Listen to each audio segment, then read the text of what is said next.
আসসালামু আলাইকুম, নমস্কার।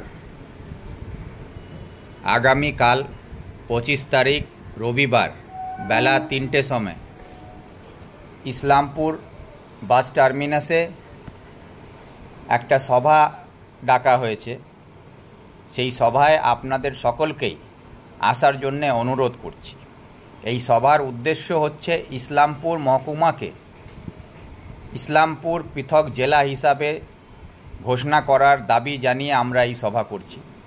এই সভাতে বিশেষ করে ইসলামপুরবাসী এবং ইসলামপুরের আমাদের নতুন প্রজন্ম, আমাদের যুব ভাই বন্ধুদেরকে সকলকেই আসার অনুরোধ করছি। ইসলামপুর দীর্ঘদিন ধরে পিছিয়ে পড়া এবং অবহেলায় থেকে গেছে।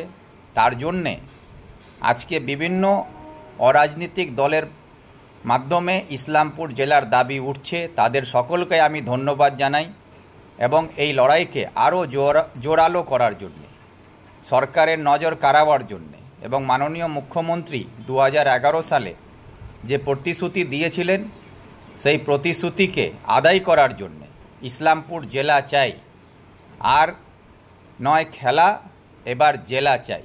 এই দাবিকে সামনে রেখে আপনাদের সকলকেই আগামী 25 তারিখ কালকে রবিবার বেলা 3টের সময় ইসলামপুর বাস টার্মিনাসে আসার জন্য অনুরোধ করছি। সেখানে আমি থাকব, আপনারা সবাই থাকবেন এবং ইসলামপুর জেলার আন্দোলন কালকে ইসলামপুর থেকে আরম্ভ হবে এবং এই লড়াই আগামী দিনে ইসলামপুর জেলা আদায় না হওয়া অবধি এই লড়াই আমাদের চলবে। এই বলে আপনাদের সকলকেই আগামীকাল আসার জন্য অনুরোধ করে আমার তরফ থেকে সকলকেই ধন্যবাদ জানিয়ে আমার আবেদন রাখছি। কালকে দেখা হবে। ধন্যবাদ।